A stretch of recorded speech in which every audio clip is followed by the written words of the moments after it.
Welcome, everyone, to our program today entitled Top 10 Legal Checklist, Keys to Strengthening Your Nonprofit Organization. My name is Jeff Tenenbaum, Chair of the Nonprofit Organizations Practice here at the Venable Law Firm, and most importantly, happy St. Patrick's Day. We're happy you decided to spend part of your St. Patrick's Day with us, but lest you think that we don't have a lot of fun here at Venable, for those of you, and I apologize for the 330 people we have registered on the webinar today. This is not available to you, but for those of you who are in the room today, about 100 of you here in our DC office, we're going to have a little reception outside on the rooftop after this with some Irish beer to celebrate this gorgeous, close to spring day.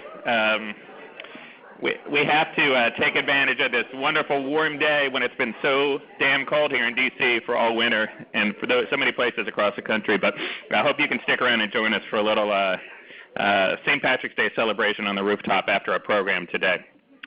I am very excited about today's program. This is actually the brainchild of my co-panelist, Anita Drummond, with whom I've had the pleasure to work for many years, both at her prior job and at her current job.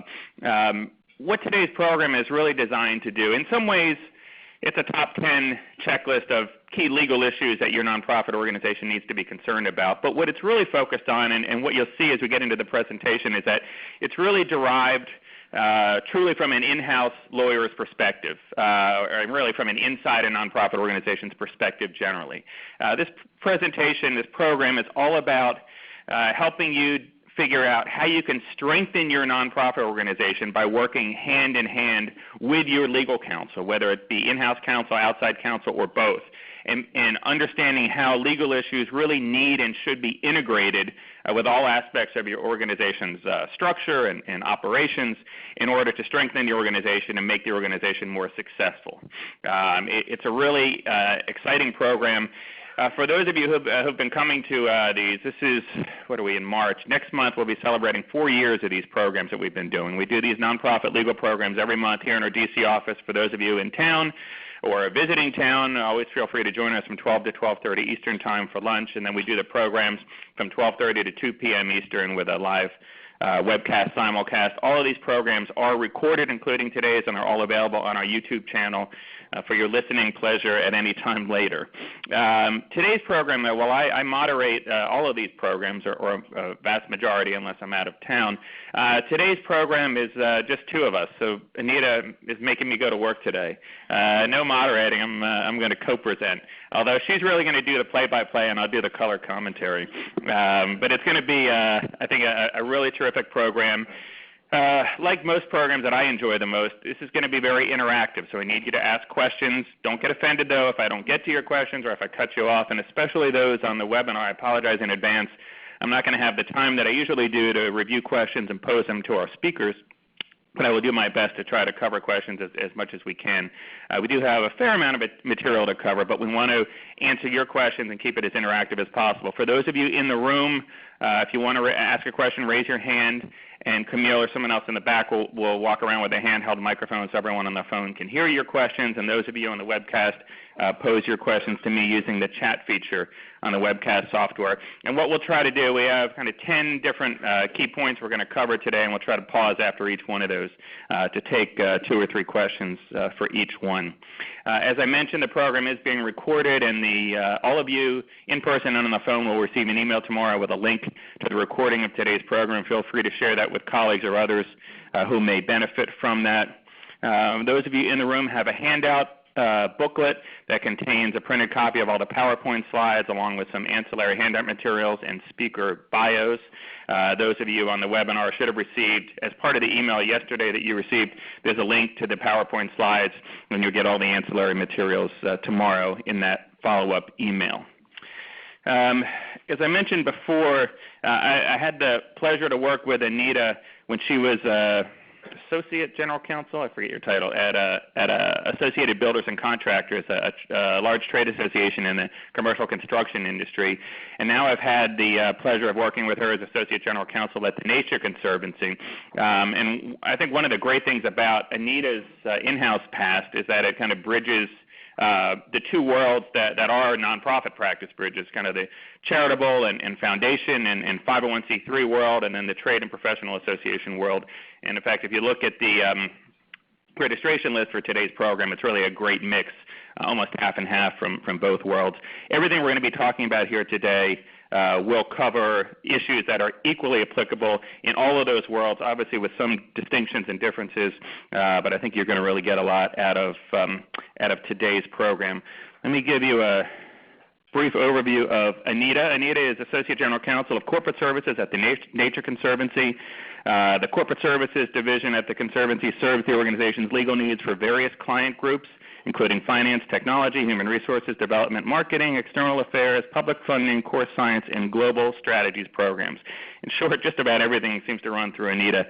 She's been at the Conservancy since 2007, and before coming there served as Director of Legal Affairs at Associated Builders and Contractors, and before that she was in private practice.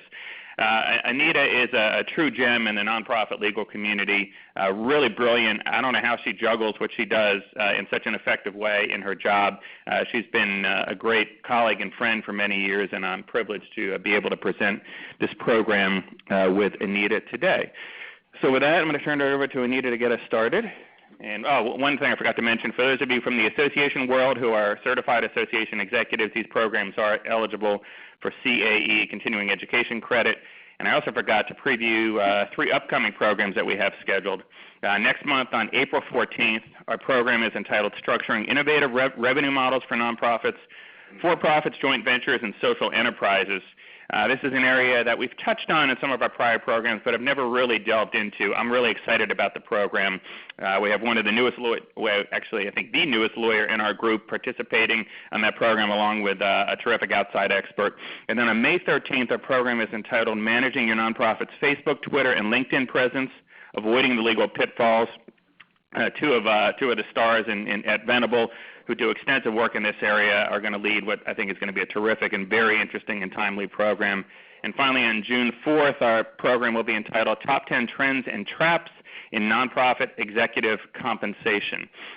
We have one of our brilliant in-house nonprofit tax lawyers, along with 2 great outside experts on that program. That one is not yet available for registration, but will be soon. So we hope you can join us for those future programs. And with that, I'll turn it over to Anita to get us started.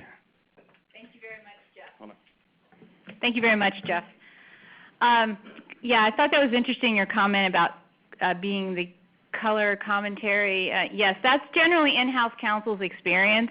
We stay there for all the play-by-plays, and they fly in with their random comments and go away. Yeah, they're not there for the tough stuff. So I think he wasn't going to make it easy on me. Yeah, to reiterate something that Jeff said about how a nonprofit's working with their legal counsel. I think the legal counsel sometimes is seen as somebody who comes at the end of the road and is the last big bump. And I think that's what I'm trying to educate executives and also to help in-house counsel better explain the value they bring. Because if you have counsel at the beginning, you end up with more creative ideas, more doable things. And if you start looking at it as just one of the partners, if you're talking to your finance, your CFO about how are we going to pay for this, think about how the legal counsel can also bring in those parts and pieces to come to the reach the end game, get it over the goal line.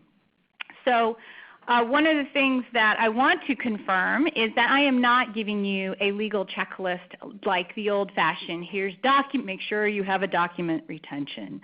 I hate that. It's like my least favorite of all requirements. The idea is to build this into the way a nonprofit executive thinks about what they have and what they need to get done. So we've broken it up into 5 big categories, which is preserving and protecting your key assets. So where does legal intertwine with that? Your revenue, let's face it, it's all about the dollars. I always say nonprofit is not exactly accurate. The truth is we're all trying to bring in the bucks. I'm not going to lie. Even when I'm saving the earth, I'm still trying to bring in the bucks. You want to control liability so you have those bucks later on to do the things you want to do. Governance. Governance is just basic stuff so that you can do all the things we talked about before. And let's talk about what you really want to do is you want to go to your board with the big ideas, and you want to make sure you're on sound ground. So based on those 5 big categories, we've come up with the top 5. Let's see if it's going to work. Oops. Did I go too fast? I went too fast. Okay. I do want to say, sorry about that. All right. Having a little technical. So I kind of think of assets coming in 3 big buckets. One is people, and a lot of times executives forget that their core asset is the people. And what I'm going to do is start out with a little bit of a scenario, and we'll get to that. The second big bucket is information, all the information you have about whether it's your members, your industry. For us, it's species data. You know, whatever those key assets are, what are you doing to protect them? And the third one will be cash and tangible things, what most people think of as assets. So let's talk about a scenario. So Jeff, you have a CEO comes to you and says, you know, my membership director just left. She's great. Our revenues have gone up 15% in the last couple of years. And she comes to me and she's complaining about the director of marketing, said he makes a lot of off-color jokes. All of his female staff are coming to her all the time, and she really doesn't want to be your HR director. So she's put in her resignation. The problem is, it's not clear to staff what they're supposed to do when they're having these problems. The person who's supposed to be doing HR is really the benefits manager, really has no HR training. And there's just not any clarity in the organization, and she's ready to go. Despite the fact that she's had great success in your organization, she's not staying around. How could legal counsel have helped her, help this organization prevent her leaving? It's a great question, Anita, and I love the question and the scenario because it's a perfect example of how legal considerations and also what's in the best interest of the health of the organization really are merged together. As a lawyer, and you and I are trained to think the same way, maybe me even more so as outside counsel as opposed to being on the inside, my first concern always when I hear stories like this is how do we protect the organization from a claim?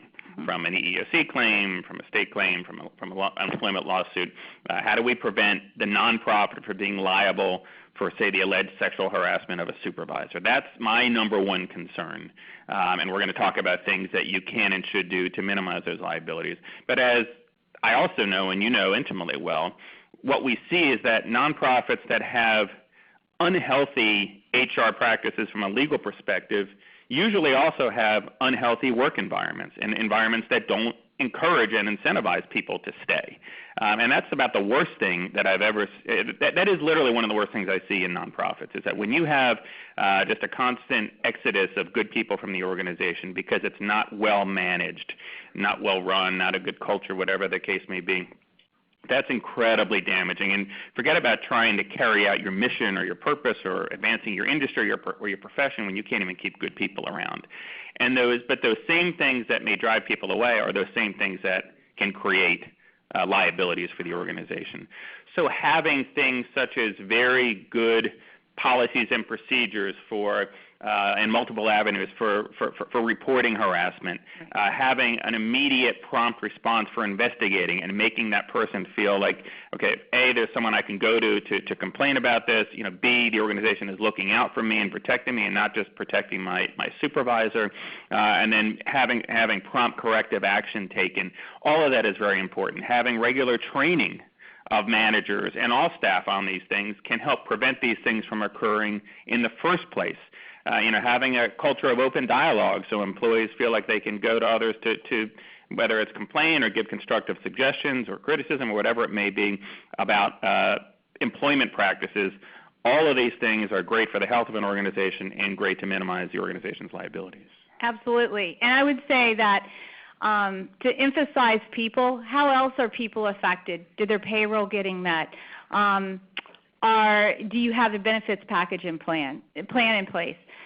Why is legal important? Because they will make sure that you have tight agreements that has data security provisions, all the sort of things that your staff are being better served and therefore are better serving you. I think that the staff of nonprofit are sometimes the least recognized as being the core asset of the organization. And you also, as an executive, want to be in a position to get rid of staff that you don't want to keep. And if you didn't set up the policies and procedures, you will find yourself dragging along and using your most important resource, yourself, taking care of the worst cases. So getting legal advice on the core things that are the underpinning of your staff will put you in such a solid position. Sometimes I say if you do nothing else but that in your 990, you're like 80% there. It's really it is so important. And one of the lawyers around our firm constantly tell me they love working with our nonprofit clients because the people that work at nonprofits tend to be so nice and kind and appreciative of legal advice. Not to suggest that our for-profit corporate clients are not, but there does seem to be a distinction and a difference. But one of the flip sides of that, and we see it all the time, and I talk with our employment lawyers who counsel our nonprofit clients all the time, is that the same people, the flip side of that coin is sometimes you're so nice that you're not as good at being disciplined when it comes to, writing up the underperforming employee and putting him to some kind of performance improvement plan and engaging in those kind of tougher disciplinary measures that are important if and when you want to get rid of the underperforming employee. Because just like it's terrible to have well-performing employees have an exodus from your organization, it's equally damaging to have underperforming employees who you can't do anything about to get rid of, or you're concerned about doing, you're stuck with them for legal counsel says you really have to keep them on for an extra 6 months because you just haven't done a good job documenting the poor performance, disciplining them, sitting them down, et cetera. That's absolutely true. And, of course, as I know from working on nonprofits, quite a few of them, volunteers can also get you in trouble.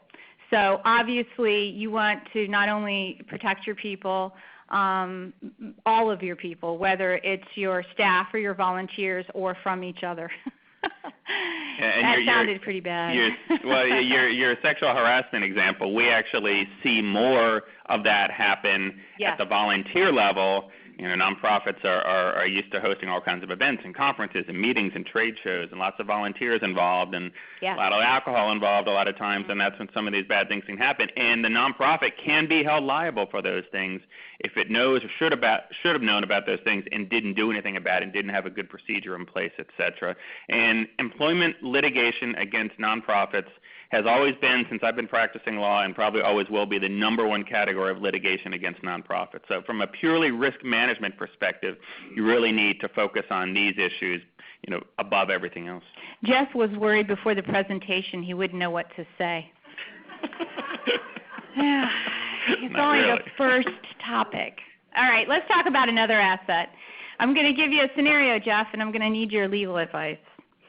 So a cattle ranching co-op, an association comes to you, and they have a great program. They have maps of grazing rights around the United States. It's an amazing program. They have it all online. The community relies on it. They make money from it because people pay for it, and their systems have gone down, and that online mapping system is no longer available. They have no idea where the contract is, but they have been paying the invoice for about 10 years, and I'm pretty sure the guy who was in technology, who was around when they developed it, is now retired and living in Florida, and they're going to try to find him. So how could legal advice have helped prevent this problem?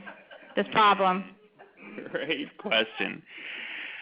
First off, we do one of the bread and butter areas that any kind of outside law firm, nonprofit legal practice does is contract review. It's just kind of a staple of one of the things that we do. And one of the most complex types of contracts that we review are technology-related contracts. And they're so complex that we have a whole kind of specialized team of lawyers who focus almost exclusively on those types of contracts. AJ Zatolo, who's going to be here for our May program, is one of those guys, a phenomenal lawyer who has reviewed tons of these contracts. Sometimes our clients get pushback, like, why is this so detailed? Why is there so much red line in this markup? And AJ, being a former tech guy himself, also understands, the practical and technology-related reasons why certain things need to change. But I will tell you, no one ever complains when our client comes back a few years later and is having a big problem with their technology provider. Because let's be frank, most nonprofits don't do this stuff in-house. They outsource it. But when you have that problem and then you go back to the contract, the first thing I do is keep my fingers crossed that they send it to us for review. And if they did, I can almost tell you 95% of the time there is a successful resolution to the dispute with the IT provider, with the technology provider, because hopefully the changes that we suggested were able to be negotiated into the contracts. These days, you cannot put enough value on the importance of these technology-related contracts. So much of what you do as a nonprofit relies on this, and when you're not doing it in-house, it's not your own. I mean, your own people may be executing it, but you're relying on technology that's provided by outside providers. The contract is so unbelievably critical, and if you have to pick and choose which contracts you send out for legal review, this is definitely one of the ones I'd put at or near the top of the list. So I would say intellectual property. So think about this. This Association of Cattlemen, they have this amazing program. This is grazing rights. This is why people belong. Where'd all that data go, right? Where is it? Any redundancy plan? Again, the guy who set it up, living in Florida. This is absolutely the thing that I say to executives. Sit down and say, what happens when this disappears? Where is it? Get legal counsel, get tech advice as well. Have redundancy plans. Crazy, but you might have two providers, because I have to say at the Nature Conservancy, we're a big, sophisticated nonprofit that has an IT program, a robust team, and the truth of the matter is our vendors go out of business, merge all the time. So just yesterday I had a long conversation asking really detailed questions. Why? Because we're about to transfer all our land records. We're the largest landowner in the United States to a whole new system. I am terrified, and there's no other word for it. And where is the system? Is it in the East Coast? Can the duplicate be in the West Coast? Sometimes it's the attorneys that are asking those questions, especially outside counsel who does this all the time. And I want to put a plug in for something here. A lot of times nonprofits have an in-house counsel, and they think, well, I'm done, and they wipe their hands of ever having to pay another legal bill. And, I dream of that day. No offense, Jeff. And it's not going to happen. But, I would buy you a green tie for St. Patty's Day. You're wearing a yellow tie. Green that's really square. bugging me, man. But seriously, I think that there are times, just like you don't go to your general practitioner for, for cancer. I mean, you absolutely need, I just compared you to a cancer doctor. I don't know what that means. But you absolutely do need expertise in the areas on these core assets. Other areas, your employee data, especially don't go for the cheap vendor because they're cheap. Make sure it's a vendor who's really protecting the sensitivity of your staff's data, so security numbers, things like that. Security breaches cost a lot of money. There's a lot of effort that goes into it. Depends on how spread out your staff are, but nonetheless, think about what your key information is. What happens if you're about to go close to your annual finances and your system goes down? Where's the duplication in your finance records? So definitely know where your data is. So don't advance yet. I'm not going to advance yet. I have advanced for years, Jeff. Yes, you have. And thank you, Anita, for putting the time in. Anita took the laboring oar and putting together this PowerPoint deck, and I am greatly appreciative. A few more points, though. What Anita was focused on in her remarks for the last few minutes is largely data security and critically important. And you hear about it more and more every day. And, in fact, we're advising clients more and more in ways that we didn't even remember a few years ago, because there's so many new laws, particularly in the U.S. at the state level and overseas laws, that require you to do certain things when there are data security breaches that didn't even exist a few years ago. But a couple other things I want to talk about here. Data security and things like that. Generally, most data, unless it's organized and put together in some creative, unique way, is not subject to copyright protection. But since we are talking about intellectual property, let me focus on two things in particular, copyrights and trademarks. And I could spend all day, I love copyrights and trademarks and spend all day talking about them. I'll try to compress it to 1 or 2 minutes, but it's so critically important. As a nonprofit organization, I mean, one of your greatest assets is your people, certainly your money. We're going to talk about that, how to protect your money, et cetera. But really at the core, for most nonprofits, your core asset is your intellectual property. For some, it may be really valuable materials that are protected by copyright. For others, it may be your brand in terms of your name, a name of a certification mark, or something else like that.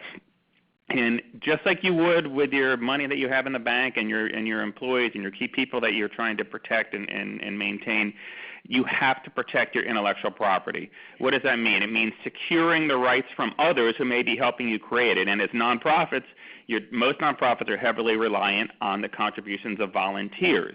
Yet volunteers are not employees. So works that volunteers create are owned by the volunteers unless there's something in writing that transfers that ownership over to the nonprofit organization. With an employee, the copyright is automatically transferred to the employer if it's within the scope of their employment. But for volunteers, it's not. For paid contractors, it's not. You could pay them $1 million. It doesn't matter. If you don't have something in writing that says the copyright is transferred to the nonprofit, it's not going to be transferred. And then once you secure all those rights from lots of different sources, then you want to protect them.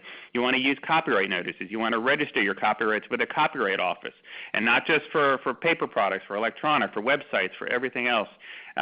You want to make sure you're policing infringement. You want to make sure if you're letting others use your copyrighted materials, you do it pursuant to written license agreements that put strict controls on it and have quality control and things like that. With respect to your trademarks, which are very different and distinct from copyrights, trademarks are symbols that identify the source of a product or service, your name, your logo, name of a program, name of a certification mark. These are all, we use the word trademarks, as trademarks, service marks, certification marks, collective membership marks. All of these things, again, you want to protect them, particularly through federal trademark registrations with the U.S. Patent and Trademark Office for U.S. protection, nationwide U.S. protection, and overseas. We were just talking earlier today about our client Project Management Institute, who has a worldwide certification program that now operates in virtually every country in the world. We have worked extensively with them for a number of years now in registering that certification mark in virtually every country that has a countrywide trademark registration process. It's critically important to protecting your key assets. And then just like copyrights, if you're letting anyone else use your marks, you need to do it pursuant to a written license agreement that says, here's how you can use it, here's how you can't, reporting back to us on quality control, penalties if they're not using it in the right way, perhaps royalties if they're going to pay you for the right to use your marks, and we'll talk about that a little bit later. But all of these things are critical to protecting your intellectual property. And I will say one other thing about trademarks. My classic experience on nonprofits is you get not only, if not a volunteer writing something, it's someone designing your new brand, not having a very strong agreement on your new brand development. You may find that they're actually using others' content, like a font. Fonts are actually the code and the software that creates a font is actually protected copyright, and now you want to put it in your trademark, which you're expecting to use for as long as the future you can see, and now you've put somebody's copyrighted material right into your trademark, and that is what you want to be identified with for a very long time. So take very seriously new brand development. It's a best practice to all the time with anyone who's contributing any content to your organization, board members, committee members, other volunteers, speakers, authors. You want to have a written form. It can be simple. It doesn't need to be a multi-page contract. It can be non-threatening.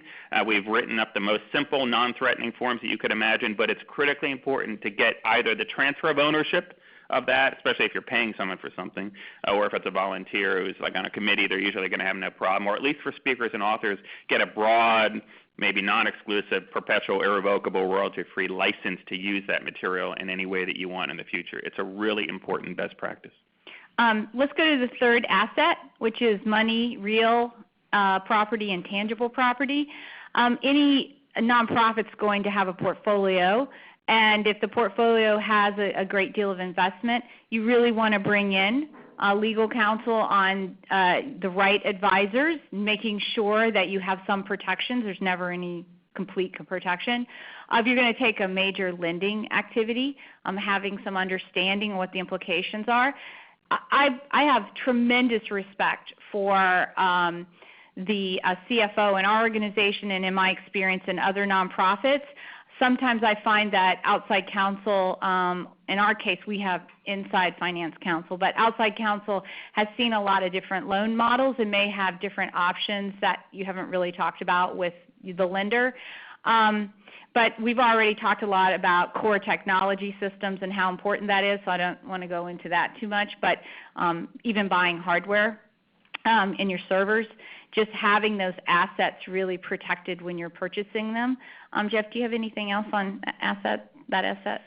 Yeah, I mean, from a legal perspective, this is not a discussion about the finance-related aspects of this, but from a purely legal perspective, it's critically important to have good contracts with all of these folks that you're working with on the outside to manage your money, who may be providing you with insurance brokerage services, independent auditors that you're bringing in. Now, granted, these are not going to be the types of contracts that we were just talking about a few minutes ago when it comes to, say, outsourced technology services.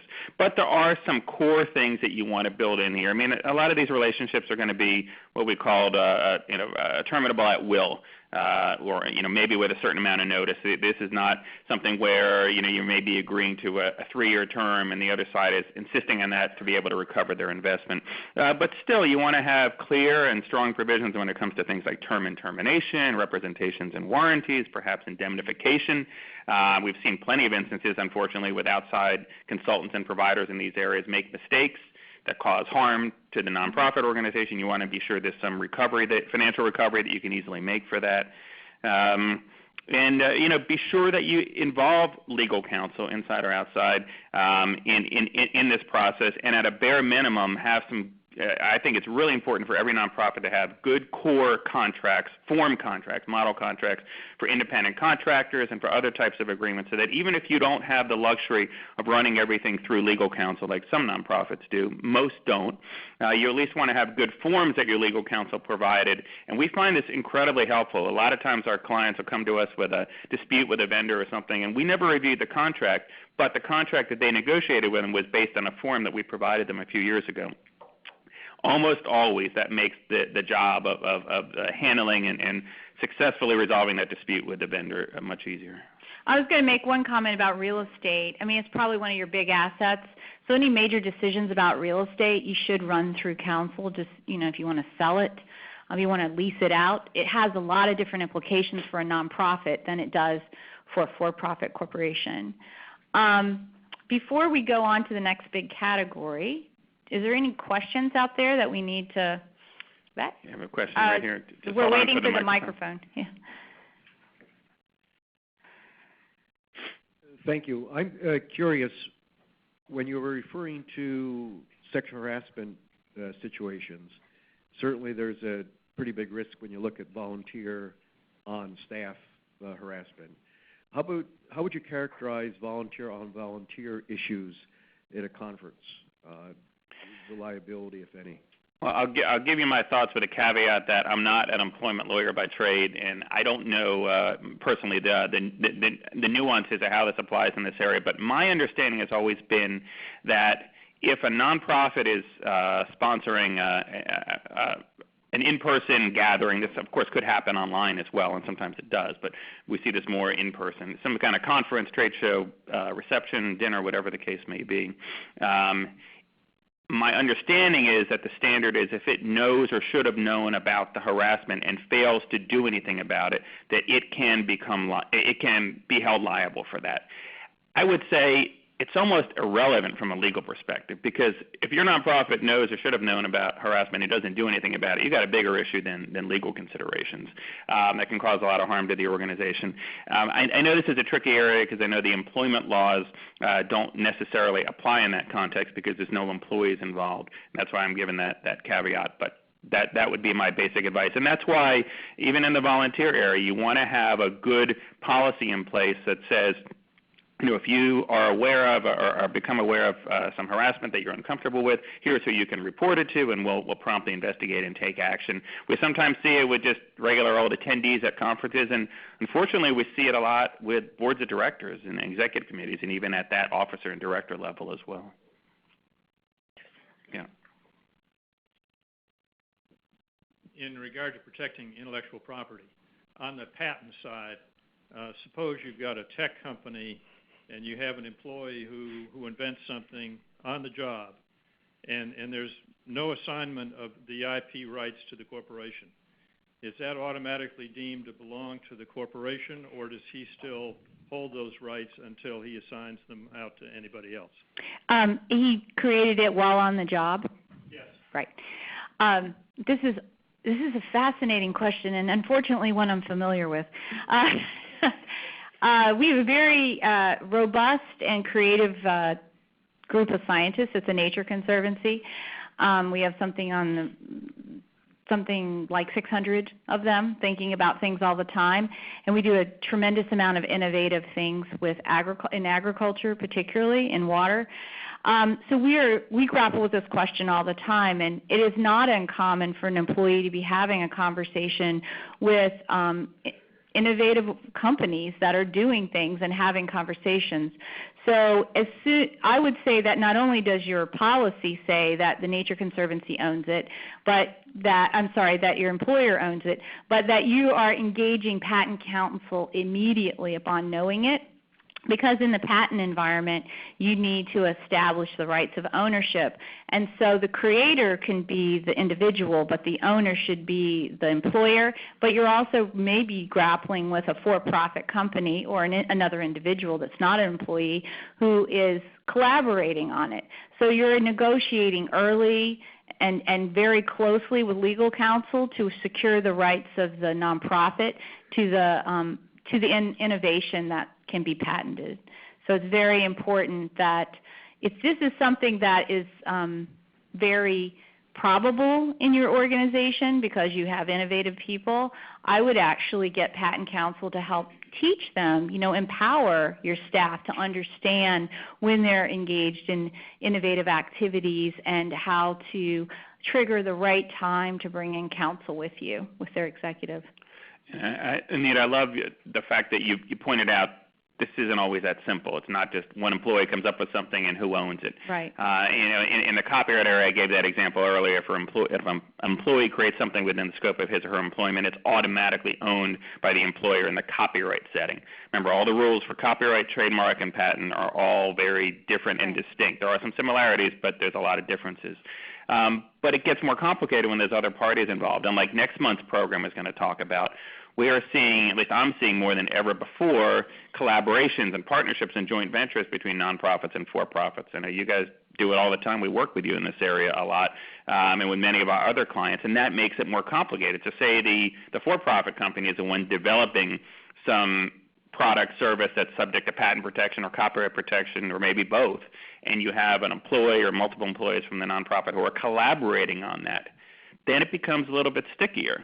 And from a copyright perspective, you might end up with a situation where it's a joint work where you have multiple authors, the air quotes for those of you on the webinar, who jointly own the work and each have the right to independently use it without the other's permission, but have to share in the profits with the others.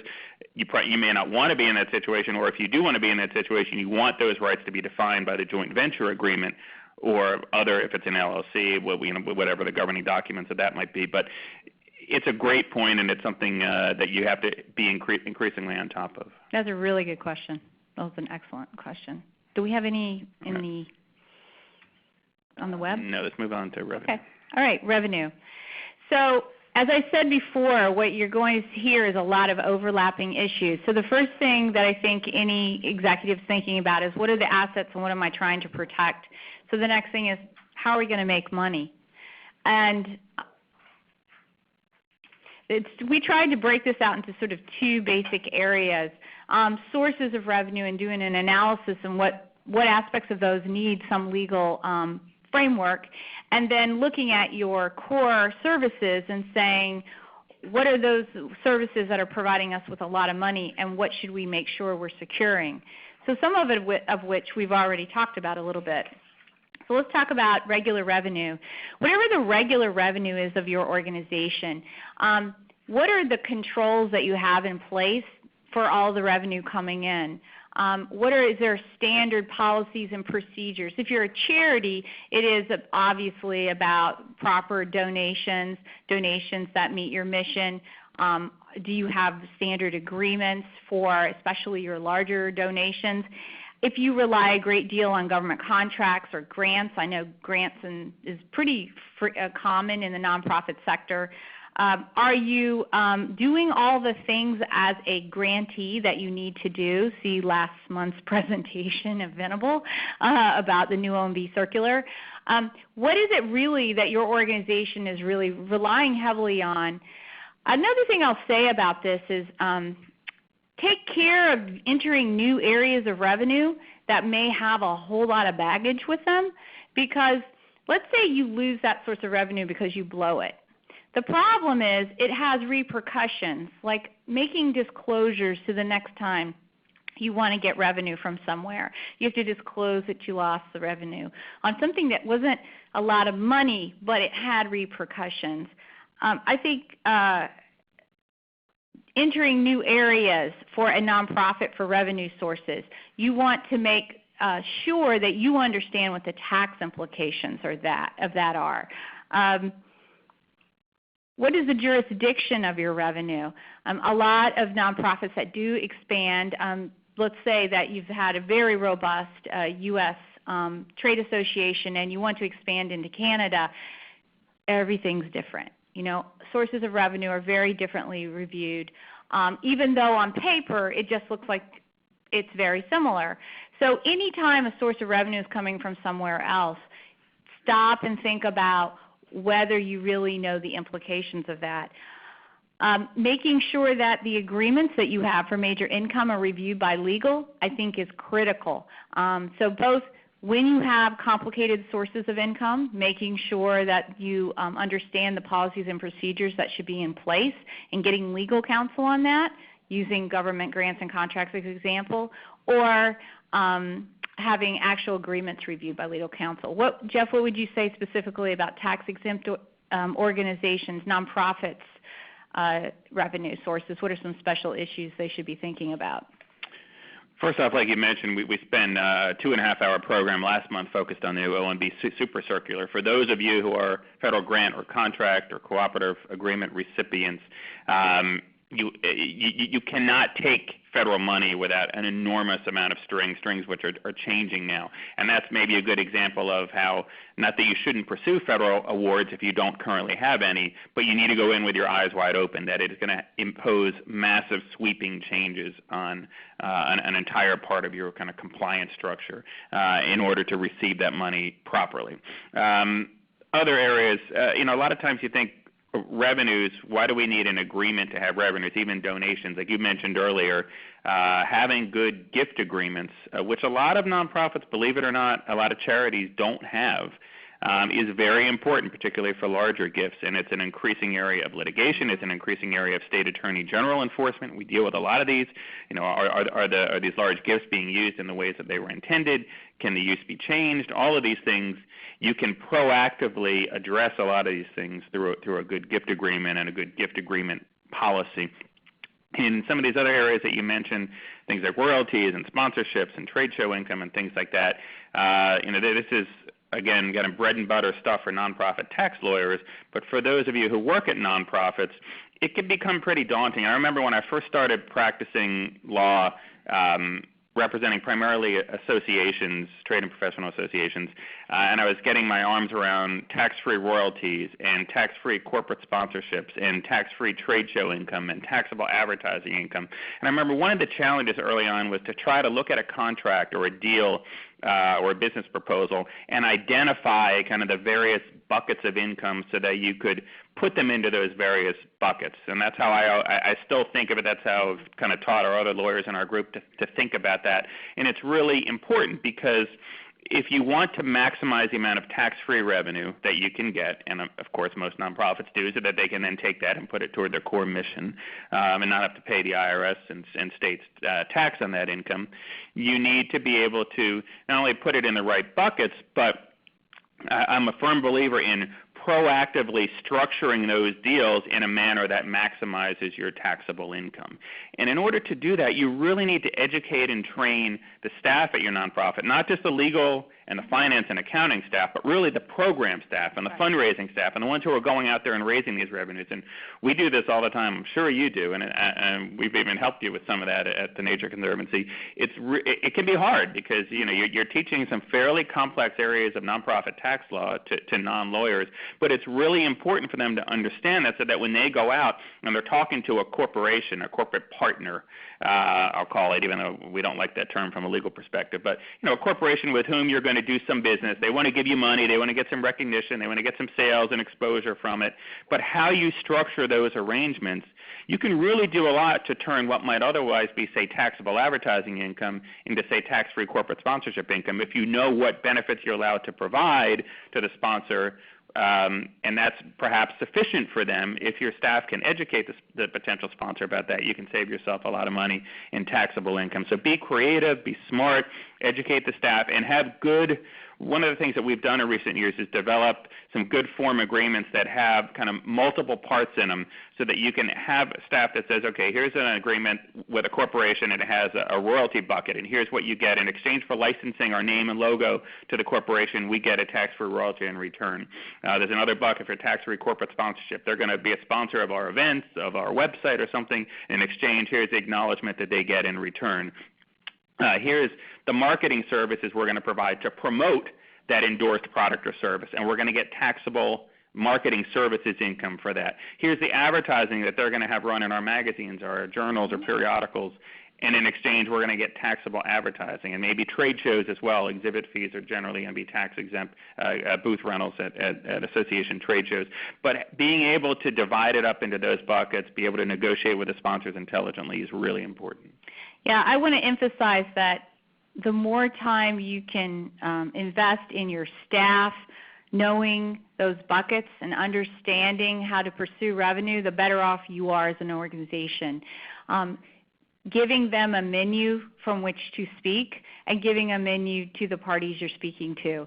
I know how frustrating it can be for staff to come back and have this creative, innovative idea, and it's 5-page proposal, and we're going to do this, we're going to do that.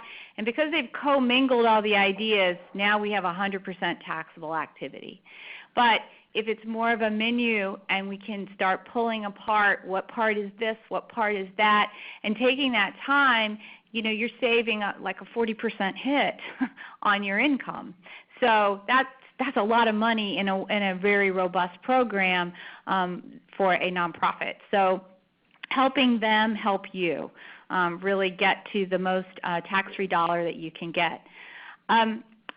Besides looking at revenue sources, I think it's important to think about what are your core services that you're relying on to bring in that revenue. So again, we're going to repeat ourselves a little bit because Jeff keeps talking. This is why you're moderator normally. I'll go back to it next month. So I'm going to give you a scenario. A landscaping association has amazing educational program. They make a lot of money off of it. They publish books. They're just great. And now they've decided that they could make more money by transferring some of it to an app and putting some things online, and they're just going to extract all that information, and then all of a sudden they realize they have a publishing contract, and they've actually turned all the copyright over to the publisher, and they're sitting there. So you've already preempted this one, but what would you suggest? How could they have prevented this? Yeah, well, I won't repeat myself. You don't repeat yourself. I will try. But we see this all the time. You go to take you have these great ideas, your staff has great ideas about taking existing content and doing something else with it, creating an app, creating some new prepackaged, repackaged product or service, taking that content and using it for other purposes. Like we talked about earlier, you have to be sure you secure the rights to that at the outset so that you can later do anything you want with it. And it often comes out we're negotiating with the app developer to develop the app, and we're looking at the underlying content that's going to go in there, and we realize, shoot, we don't have the rights to all of that. And that's when someone really has you over a barrel, when you go back to the original authors of that content and ask them to sign something to you, and they're going to say, sure, if you pay me X amount. Right. You don't want to be in that situation. We see it a lot also where, say, a nonprofit has some journal or newsletter, they outsource it to a for-profit publisher with the idea of thinking, oh, we'll just collect a royalty, let them do all the work, they'll sell the ads, they'll keep the revenue, we won't have to pay tax on it. But maybe you also didn't pay attention, but that's a separate tax issue that I could spend a whole day talking about, and it's an area that the IRS has actually been focusing on as of late in IRS examinations.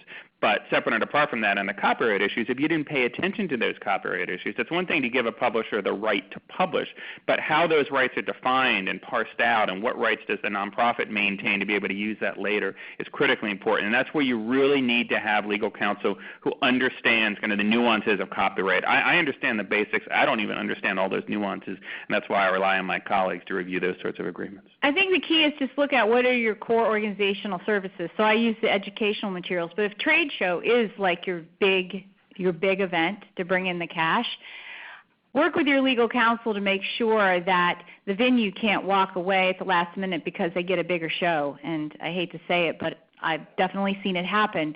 If you look at most venue contracts, it says this is what's going to happen to the nonprofit if you cancel. And it's completely like, well, but we can walk away anytime we want.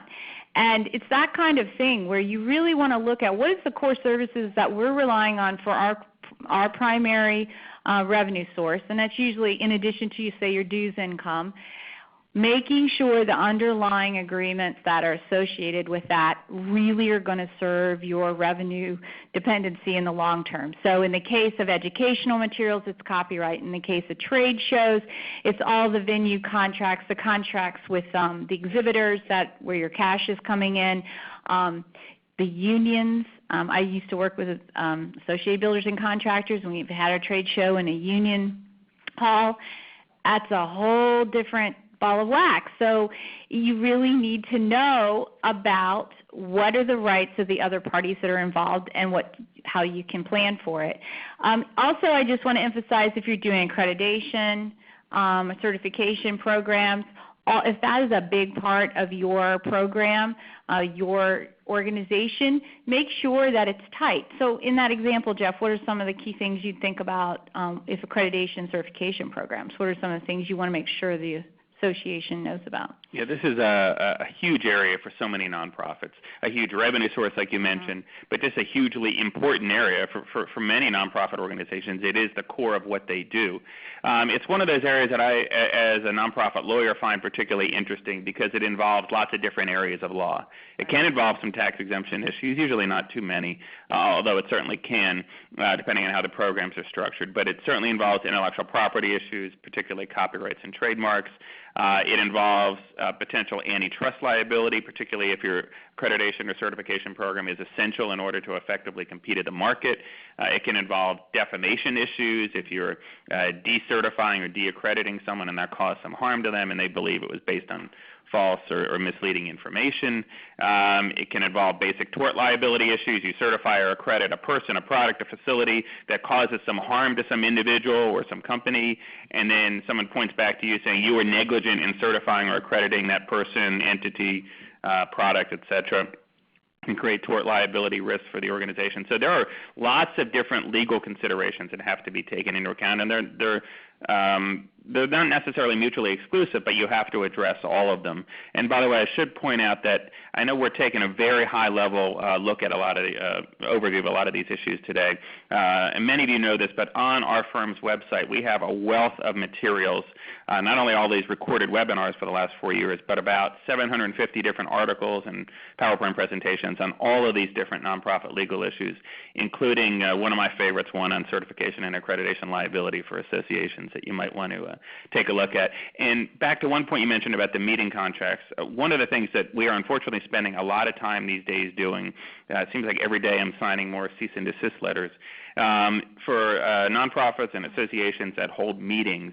We're seeing this increasing phenomenon of these companies that are poaching on housing bureaus and exhibitor registration, and claiming to be the official housing bureau or exhibitor registration bureau for the nonprofit, for the association, taking lots of revenues. I can't even tell you how much time we spent on this for quite a number of clients over the last probably 2 or 3 years. So it's something you really want to pay attention to. That's an interesting one. I also want to use an example in the public charity world.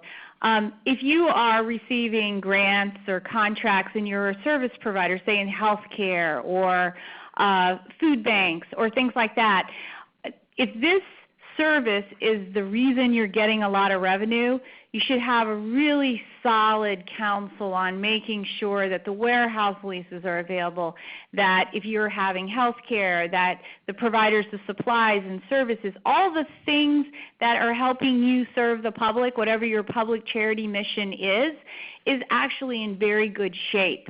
Because face it, if you can't deliver on that, you lose your source of revenue.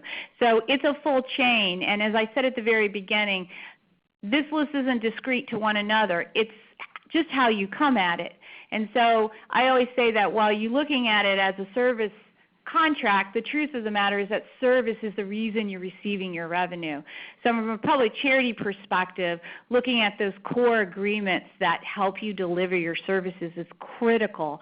And even though Jeff won't appreciate me saying this, for public charities, especially smaller ones, pro bono is often available for things like that. Isn't that right, Jeff? Of course it is. He didn't know I was going to say that. Let's see if we can turn a page here. Okay, we're going to talk about... Don't you love all of Anita's clip art and graphics? All very well protected by the Nature Conservancy. Yes, that's right. I'm very appreciative. For one who can barely put a PowerPoint presentation together, I'm very impressed. So next we're going to talk about controlling liabilities. At the Nature Conservancy, we conduct prescribed burns. Prescribed burns are actually intending to start fires. So you might say it's sort of the anti-Smokey Bear activity.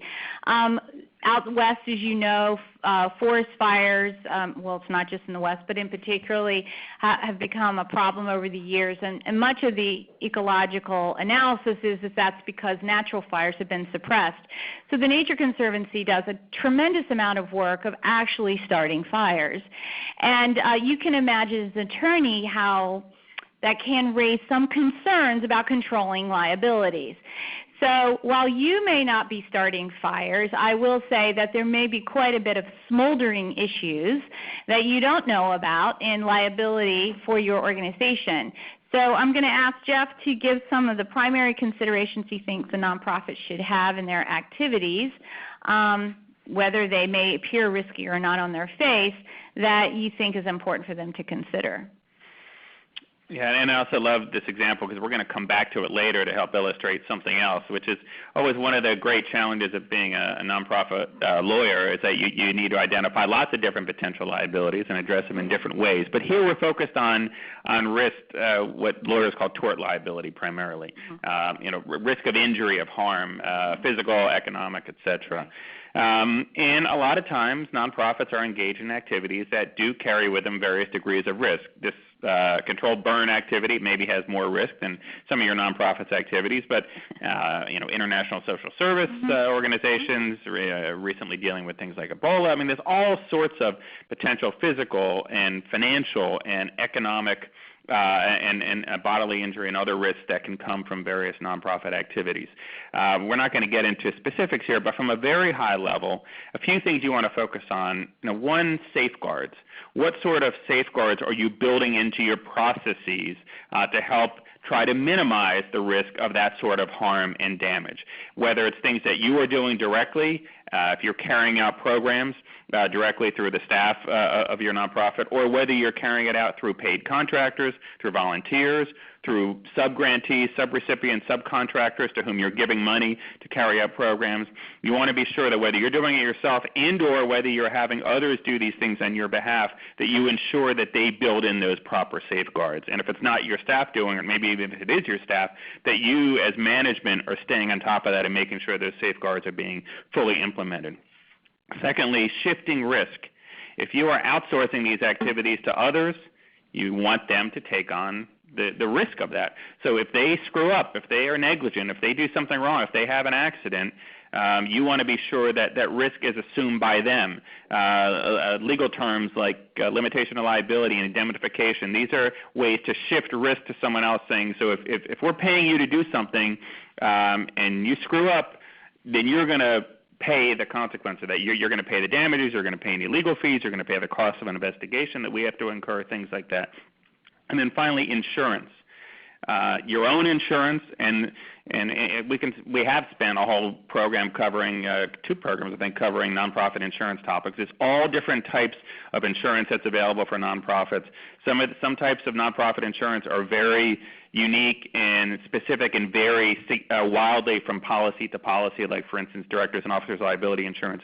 You need to make sure that you have a great insurance broker that understands your risks that are unique to your nonprofit and can go out and secure the most beneficial and cost-effective insurance policies to guard against those risks. And again, when you have other third parties who are carrying out activities in your behalf, require them to have appropriate insurance. Because if you're going to shift risk to someone, if they don't have the deep pockets to be able to cover that risk, it's a meaningless indemnity. It doesn't do you any good. But if they have appropriate insurance that will guard against, that will cover those risks, and you're named as an additional insured, that can make a big difference.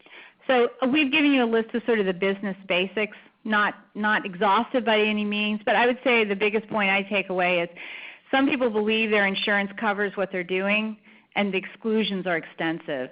So if you don't have a really good reader on your staff, I highly recommend sending it to your attorney, or at least asking them to find out if those activities that have these risks are being covered appropriately. I mean, I think cybersecurity is one that you hear a lot about, but you should really look at what you're doing, like your trade show. Does the insurance policy you think you bought really meet and cover the things that you think it covered? So I'm going to be appreciative of the time and say crisis management. I'm going to take this one, Jeff, so we can catch up. Thanks a lot. I have here my notes. JST to take the lead. Yeah, well, we're skipping that now. Sometimes you have to tell sometimes when outside counsel is, going on too long and running up the bill, you call them your outhouse counsel. I'm not getting paid for this. Your outhouse counsel. Crisis management. Crisis management, don't plan on crisis management once the crisis arrives. This is my basic liability lesson. Plan the crisis. Know there's going to be a crisis eventually, but have a plan. Think about what are you most vulnerable to having happen. Establish your process. Make sure legal is involved, the management is involved, and your board is involved, and that there is a plan, because the best way to really control liability is to plan for the liability and know what you're going to do about it. And do not go out and hire a PR firm without your legal counsel. Wait, don't move on yet. Don't move on yet. Okay, keep talking. I need 2 minutes on this. Any questions? Yes, that's a question. Unfortunately or fortunately, I do spend a lot of time on helping my clients deal with crisis management. And one thing that's really important to keep in mind is that most nonprofits are going to deal with one or more crises at numerous times. And it's important to understand how the different people and parties involved in managing that crisis fit together. And for instance, a lot of times what our clients get it's happening this week to a couple of our clients. Some big, very unfavorable press coming out that maybe is going to lead to some congressional investigations, state attorney general investigations, loss of federal funding, other things like that. Really ugly stuff. And a lot of times they'll just rush out and hire a PR firm or hire some other consultants. And then they'll start interacting with those consultants. And then, oh, boom, wait a second. 3 weeks later, a month later, you get a subpoena from the House Ways and Means Oversight Committee or the Permanent Senate Permanent Subcommittee on Investigations, asking for copies of those emails between the staff and the PR firm. And wait a second, none of these are privileged, are not covered by the attorney-client privilege because there was no attorneys involved. Whereas if you went to your law firm and had them retain the PR firm on your behalf and you have the communications flow that way, then in most cases, if you do it right, those communications are going to be shielded by the attorney-client privilege. That can make all the difference in the world in how you come out of that investigation or that bad press. So just try to keep, those are the kind of things that I think Anita's talking about to plan in advance. With things like you get hit with an IRS audit, you don't necessarily have to have your law firm lined up for that. You can find someone at that point, come hire us, to do that work for you. But with things like this, especially when you get hit with these crises, you want to make sure you have a checklist of what to do. Right, and I was going to say, being in-house counsel, it's very hard to argue sometimes that you're now in attorney-client privilege in a crisis because maybe you have facts. And so if you have in-house counsel, don't automatically think, oh, everything we're talking about here is now privileged, because they may be in a management role as well. So I generally would recommend going to your outside counsel and starting the process immediately to assure attorney-client privilege if you feel, I feel that way. But let's talk about governance. And I said to Jeff, this is my least favorite topic, not because I don't believe in governance, but you just see the glaze in people's eyes, right? It's right up there with document retention. But I really, really emphasize that what you want is to get everyone moving in the same direction. You want all the things we've talked about. You want your board going in the same way. You want your executive managers all moving in the same direction. And so the best way to do that is to get everyone familiar with the corporate basics and to understand themselves as a tax-exempt nonprofit organization. If everyone is in that baseline, it makes all these other things easier. So, I could have started that in the presentation, but again, the glaze would have started earlier. Now it's just between me and the beer. So, but I really want to say briefly that you should have solid policies and procedures on basic governance so that your board knows what a professional organization you are. Bringing legal counsel to the table to help you frame that, at least having an orientation process, to having an annual briefing with outside counsel to your board. It depends on your organization. If you're a trade association, you may be dealing with company executives who already know a whole lot about fiduciary duty, or they could be or they could be the owners and really have never been accountable to anyone but themselves. And that's just a fact of life. And now they're sitting on a board and they have a different set of responsibilities.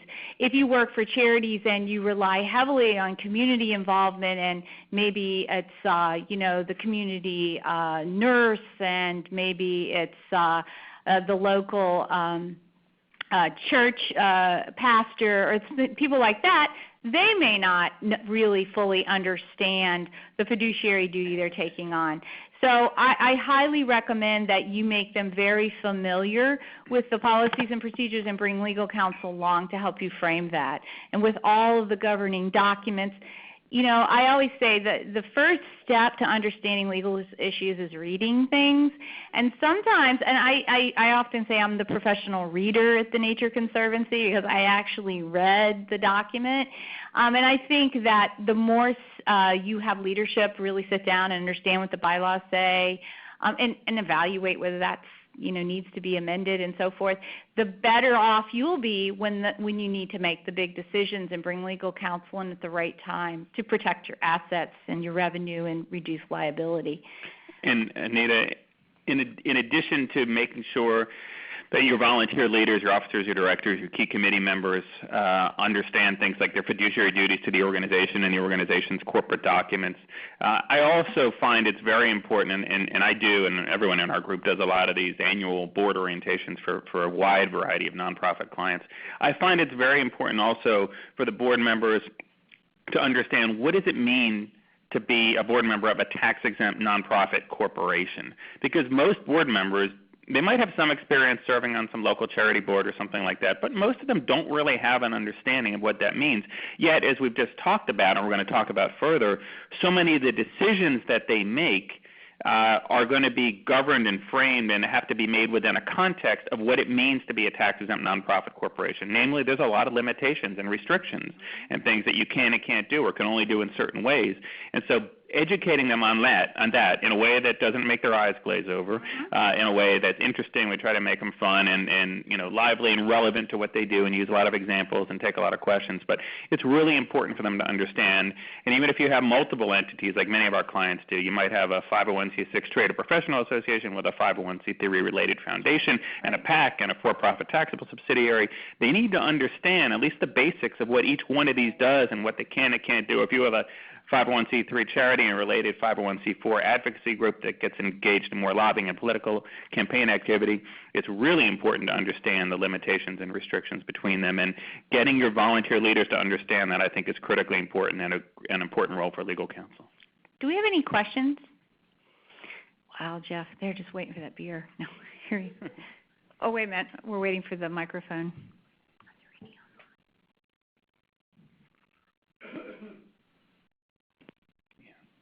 If you have a 501c6 and a 501c3 foundation, how much overlap can you have on the board of directors? 100%. And staff? Well, it's a great question, and the real answer varies all over the place.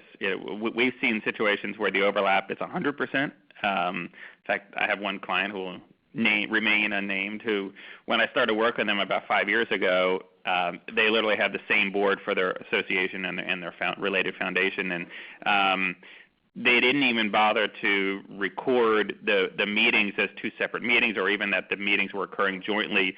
And they said, Jeff, just give us some time. We got to get them used to this stuff. So at least we started documenting the minutes and calling the meetings to order that it was both boards meeting concurrently at the same place and the same time, but they were doing that.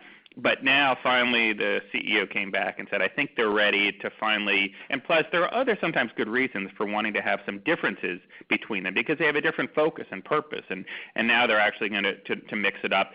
Generally, from my perspective as a nonprofit lawyer, a nonprofit tax lawyer, it is important to have some difference and distinction between them. And we've handled many, many IRS audits of 501c6 trade associations with related foundations. And this is always one of the areas that the IRS focuses on, is the 501c3 just being used basically as a bank account for the C6 to be able to do things that the C6 would otherwise do, but taking advantage of the benefits, some of the benefits that only come with 501c3 tax-exempt status. And having somewhat at least separate what we call independent directors and hopefully at least an independent officer or two is one of the first things that the IRS will look at in any analysis. So we do recommend that. With staff, I find it's very different. The IRS seems to be very fine with the typical model where all of the staff are employees of the C6.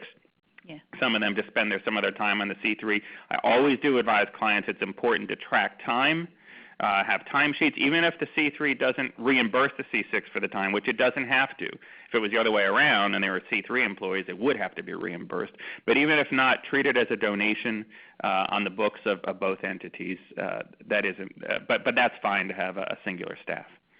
Did you have an online? Oh, God. I had a question over here. We have some questions. Strictly from a legal perspective, how much detail should go into board meeting minutes?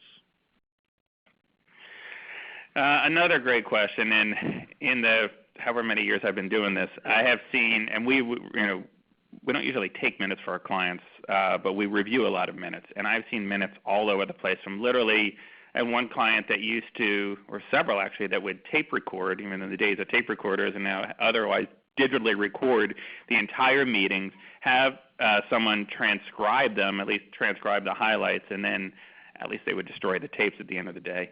To others that would, literally have virtually nothing in there. It's a question I've gotten all the time. The short answer is, as a general rule of thumb, meeting minutes should just document the fact that the meeting took place, where it took place, the fact a quorum was present, perhaps who was present and who wasn't, the key actions that were taken, documenting actions, not just votes, but other actions. Sometimes some boards will act by consensus, documenting those key actions. And if there's a discussion of a given topic, the board discussed X, Y, Z, period. You don't need to get into more than that. Generally speaking, that's going to be sufficient, and you generally don't want to put in more than that, because that additional information can sometimes be harmful from a legal perspective, from an antitrust perspective, from a tort liability perspective, from a tax exemption perspective. We've had to deal with some nasty IRS audits where they were looking at the meeting minutes and saying, oh my God, they were so focused on profitability and they weren't really focused on achieving their mission. They were focused on making money. We almost lost that audit as a result. We were able to overcome that. But there are some times when you're engaging in an activity, you want to be able to show that, for instance, the board really did its due diligence on something, or for some other reason, it legally helps you to have more detail in the minutes than less. So work with your legal counsel to figure out when those times are.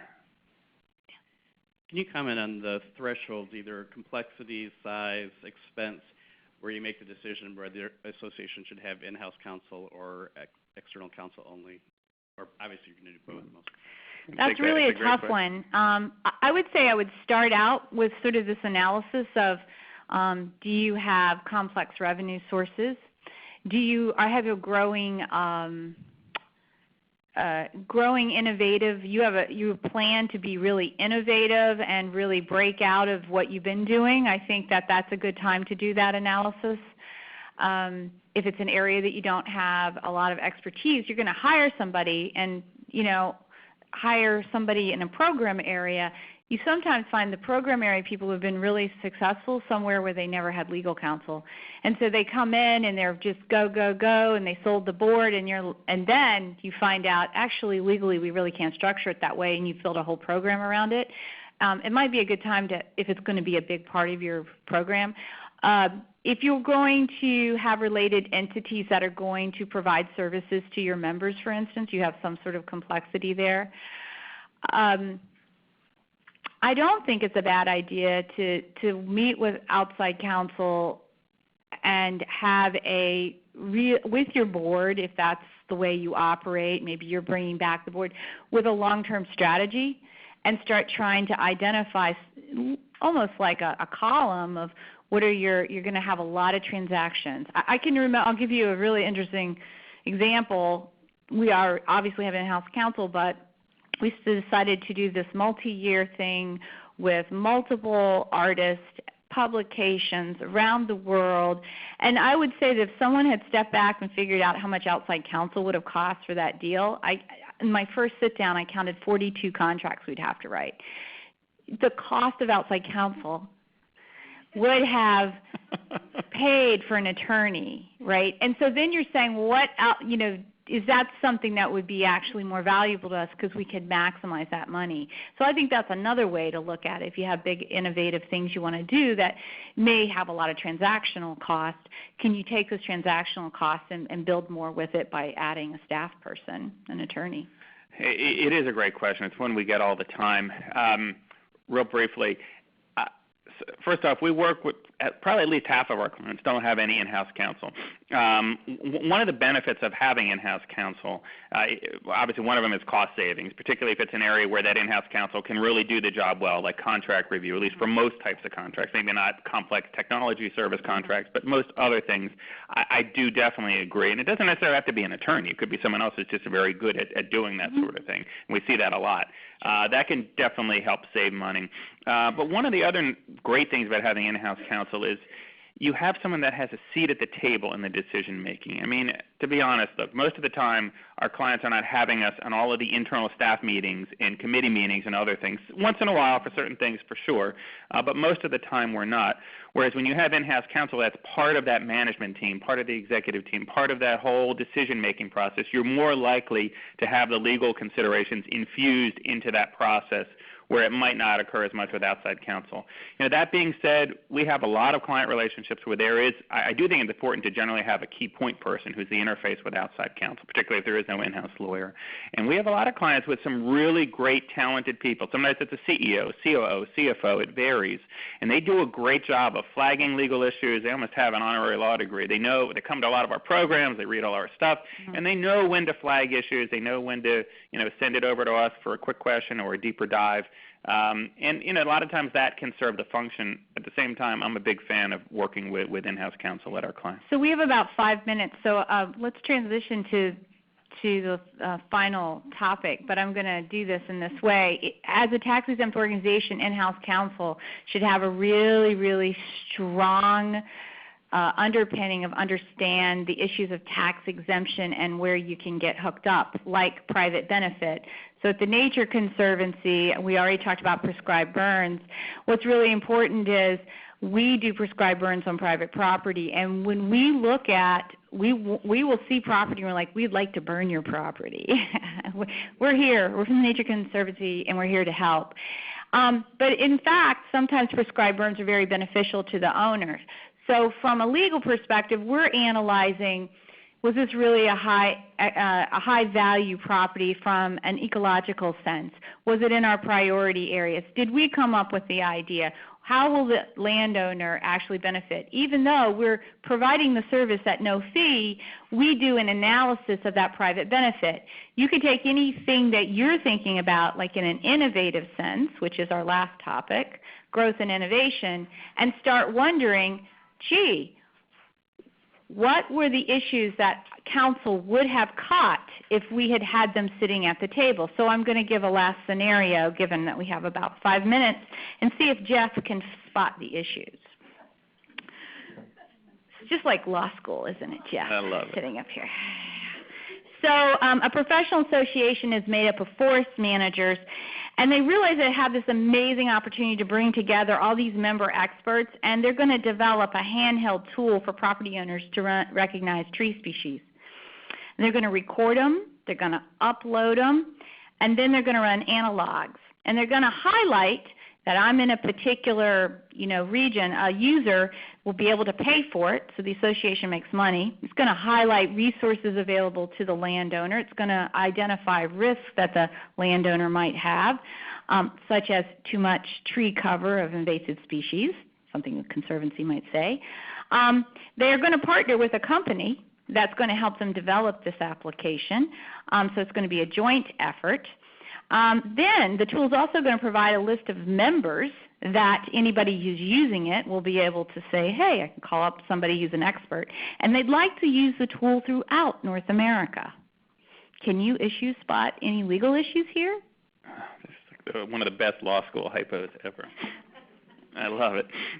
Okay, a few things off the top of my head. First off, Anita's hypo talked about a professional association of forest managers. One of the first things you have to ask yourself, or if you were a law student writing the answer, you would say, is this professional association a 501c6 association whose primary purpose is to promote the profession of forest managers, of which there are some out there, or is it a 501c3 organization whose principal purpose is to help protect forests, of which there are some out there? It's an important distinction because one entity is going to have tax-exempt purposes that allow it to do one thing, for instance, including, say, unlimited lobbying on behalf of the forest manager industry. That's not this hypo, but just as an example. Whereas another, its primary purpose has to be to promote a public benefit, namely protecting forests. In addition, Anita referred to the private benefit doctrine, which is a really important doctrine that the IRS has really rediscovered in recent years, but it's only applicable to 501c3 organizations. And as a result, that's an important distinction to understand. What it basically says is if you're engaging in an activity as a 501c3 organization, the public benefit has to outweigh the private benefit, both quantitatively and quantitatively. And it's a very important doctrine because if there's impermissible private benefit, you can lose your tax-exempt status. And Anita's example of the controlled burns is a good point there in terms of the benefit to the property owners. What are some other legal issues to consider here? Well, certainly we have some potential private benefit in terms of benefits to property owners, perhaps benefit to the for-profit partners in this joint venture that might occur. You have potential unrelated business income. Unrelated business income is income that's earned by a tax-exempt organization from a trade or business that's regularly carried on and not substantially related to the organization's tax-exempt purposes, depending on what the purposes of this organization are and how they're defined. This activity could fall outside of that and therefore could generate unrelated business income, which is taxable and which you can't earn too much of, or you can jeopardize your tax income status. We certainly have intellectual property issues. We talked earlier about things like copyrights and trademarks and patents and data protection. All of those things come into play here. Who owns the rights? Who has the right to use it? Some of these joint venture deals that we negotiate between nonprofits and for-profits involve some of those complex arrangements in the intellectual property front, but very, very important. Risk-shifting issues. If there's risk here to the nonprofit, how can we shift that off to maybe the for-profit partner to whatever extent possible? You also referred to the tool being used in North America. So it's not just the United States, Canada, Mexico, also part of North America. And as a result, there are international regulatory compliance issues that you absolutely have to pay attention to that are likely going to come into play in all of the things that we just talked about, so to name a few. So basically, if you have new products and services that you want to explore, think about what are those risks and benefits and how do you balance them, and get on the phone quickly with legal counsel. Just look how fast that was. How much would that cost us normally there, Jeff? Less than 1/10 of an hour. See? It's not that expensive to at least know where you might be going. Joint ventures and partnerships, anytime a nonprofit's dealing with a for-profit, there are going to be issues. You really want the nonprofit to be in a position to control to its mission or be expecting taxable income. Vetting business partners for some of the same reasons. International activities, new branding activities, which I already mentioned about having real serious analysis to assure that you fully own your new brand. New forms of revenue. Do you really know the implications of it? Or selling assets. Property damage and personal risk issues. Maybe you're going to do something new. Using this example, maybe the forest members are going to, on your behalf, go and enter certain properties. So you need to protect the association from property owner claims or injury to the people who are going out and collecting this information from you in that example. Maybe you're going to want to have an accreditation system for land, for forest stewardship. Again, you're potentially in antitrust issues. So Jeff, what's your final word today? Well, I did write the last word of this PowerPoint, which is, for years I've been telling clients, don't let the tax laws be the tail that wags the dog of your nonprofit organization. Don't let your activities be controlled and dictated by the tax laws. Turn it around the other way. Be creative, smart, but aggressive in structuring your activities in a way that makes sense, but also takes advantage of the tax laws the way they're written. But that same principle really applies to all of these different tax, legal, and regulatory areas. Don't let them be the tail that wags the dog, but certainly don't go into them blindly. Be smart, creative, and your organization will be okay. Anita, I want to thank you for a terrific job and for taking the time to participate and help create today's program. Thank you very much. Thanks for all of you for joining us. We hope you come back and join us next month, and please help yourself outside to some great Irish beer. Happy St. Patrick's Day.